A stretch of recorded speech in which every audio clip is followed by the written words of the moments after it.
नमस्कार। माँ की मधुर स्मृतियाँ नामक पुस्तक से श्री आशुतोष मित्र जी की स्मृतियों का अगला अंक लेकर आज हम प्रस्तुत हैं। वे बता रहे हैं कि माँ के भाइयों के बारे में यहाँ कुछ लिख रहा हूँ क्योंकि बाद में इसकी जरूरत पड़ेगी।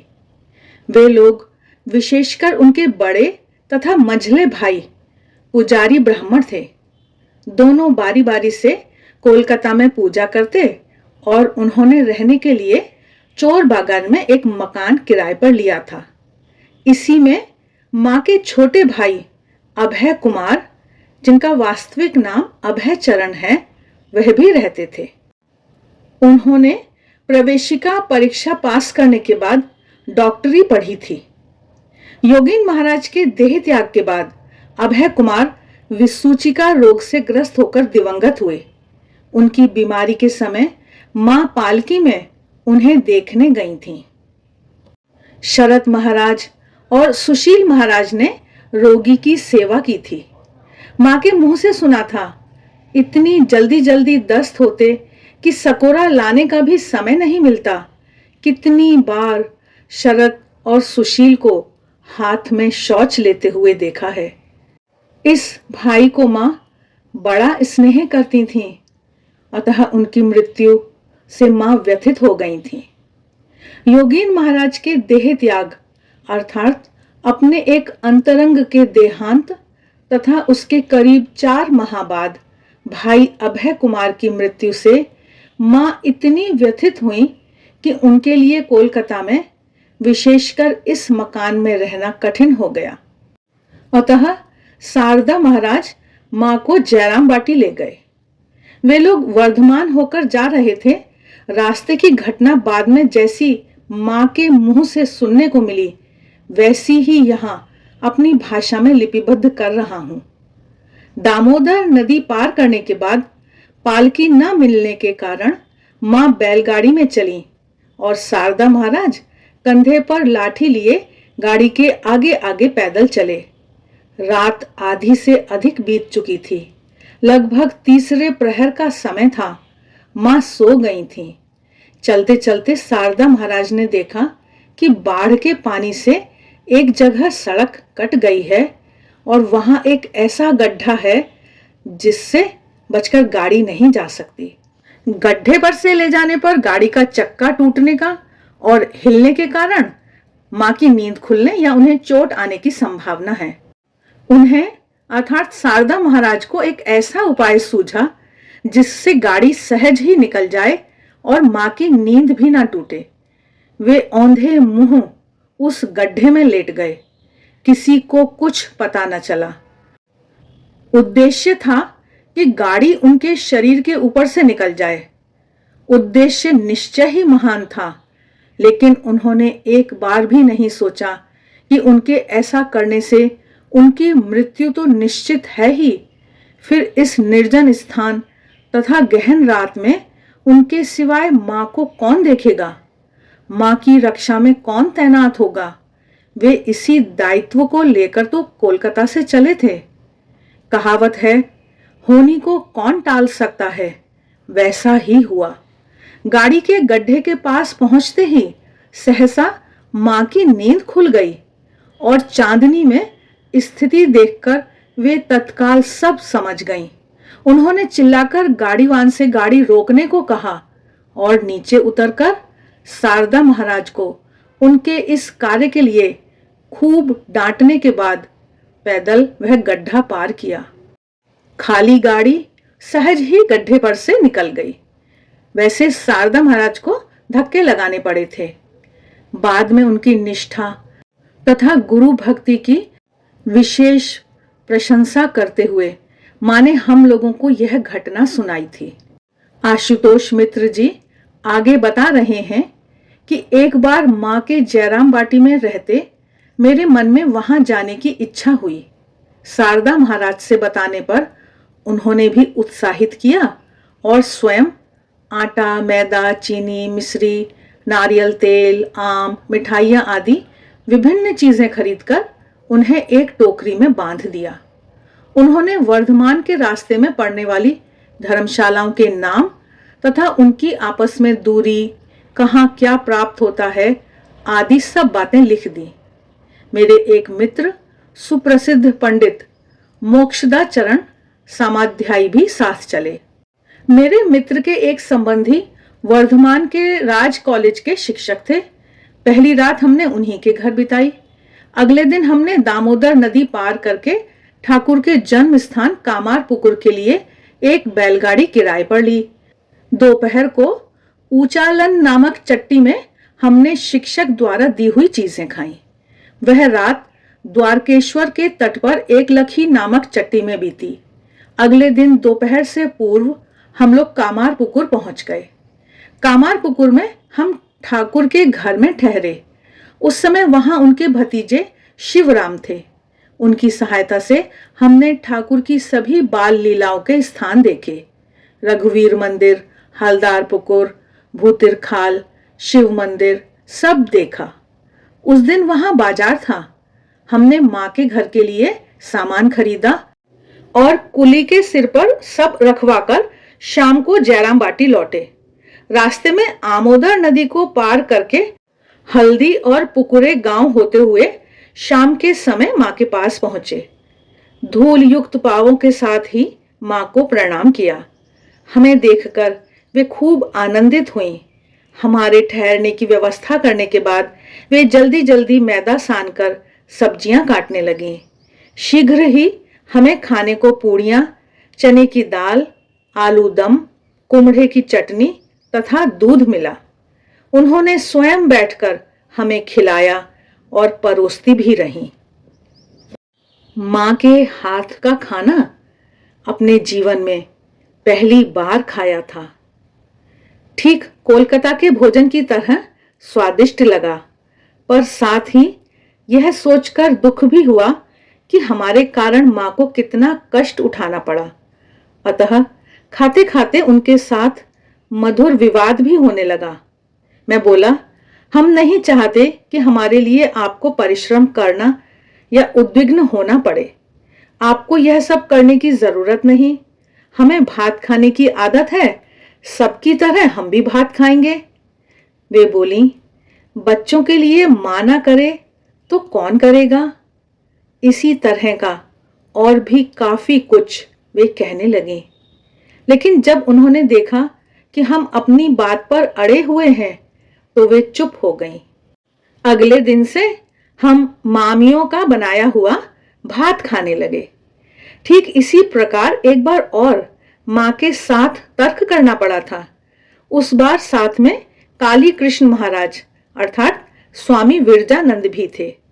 उस बार भी पहली रात मां ने अपने हाथों से पूड़ियां आदि बनाकर खाने को दी थीं। एक दिन दोपहर में मां अपने कक्ष में आराम करते करते बातें करने लगी।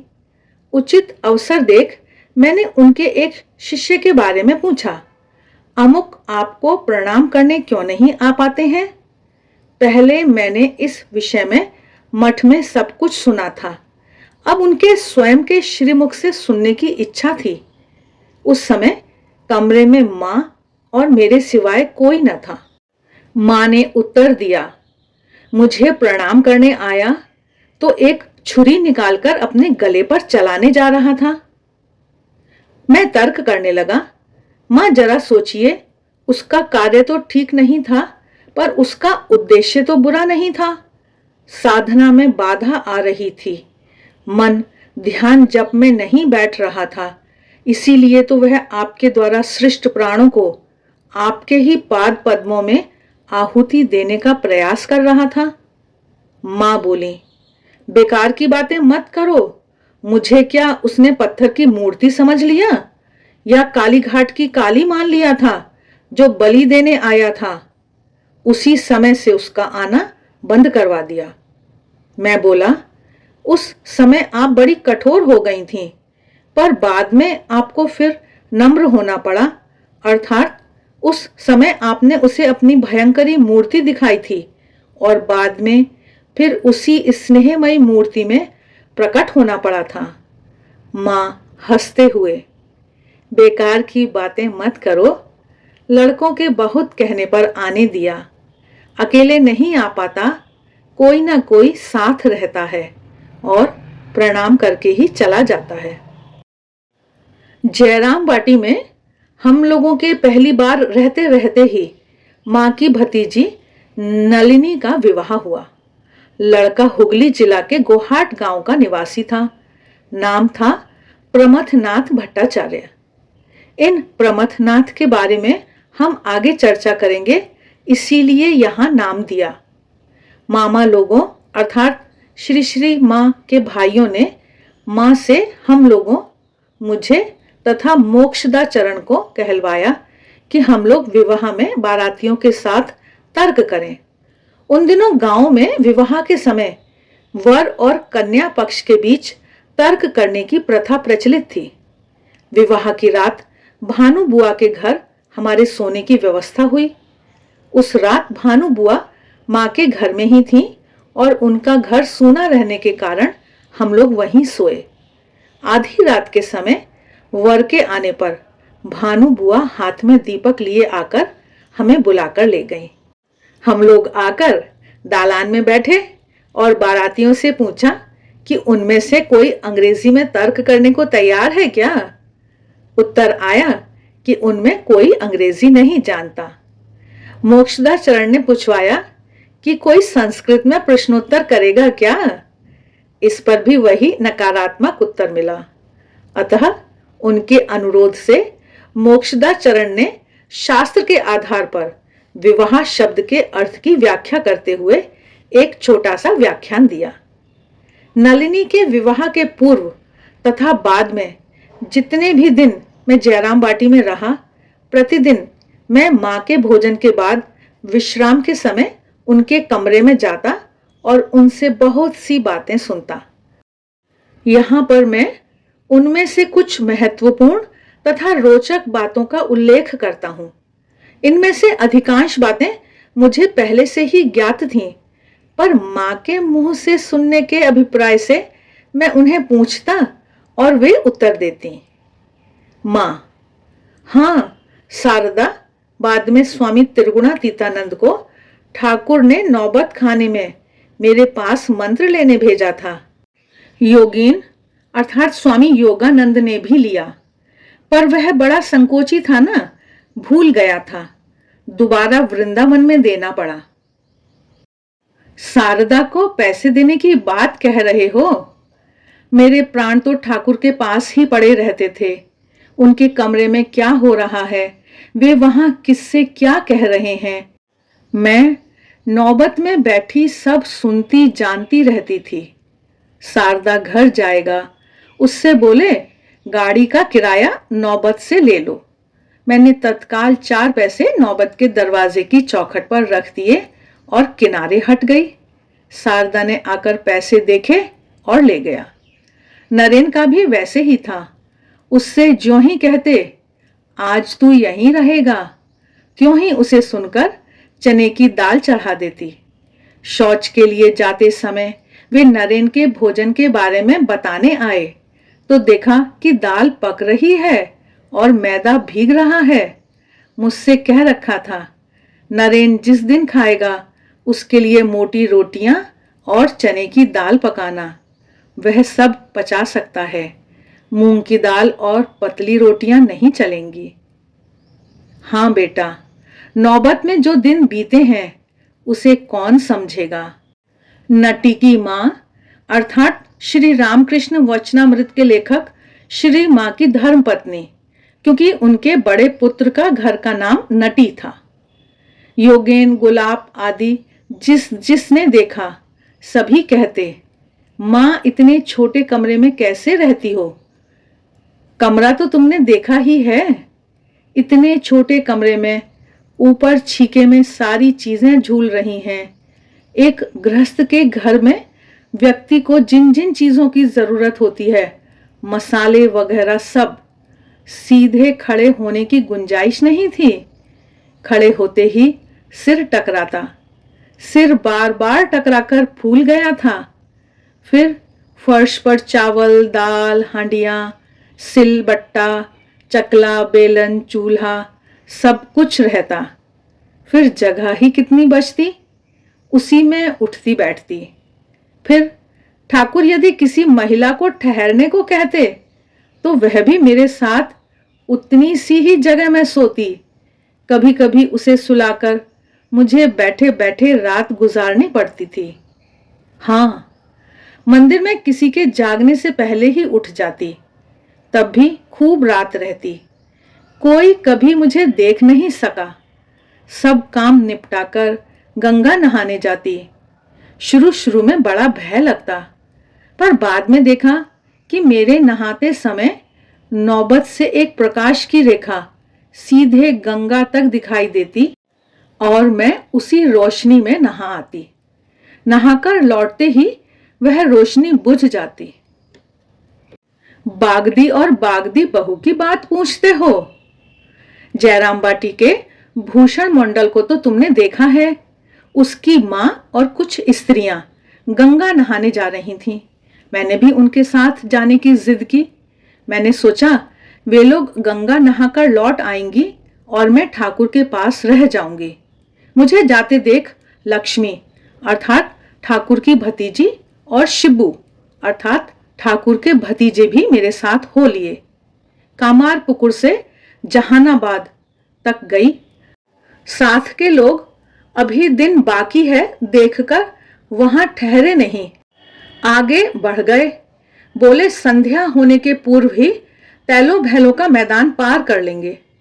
लेकिन मैं आगे चल नहीं सकी, कष्ट होने लगा, पिछड़ गई। कभी उन लोगों की तरह चलने का अभ्यास तो था नहीं, फिर भी जैसे तैसे चलती रही। उस निर्जन मैदान में अकेले ही चली जा रही थी। वहां डकैतों का बड़ा आतंक है। बचपन से ही बहुत सी घटनाएं सुनती थी। शाम हो गई, फिर भी चलती रही। शरीर थक कर चूर हो गया था।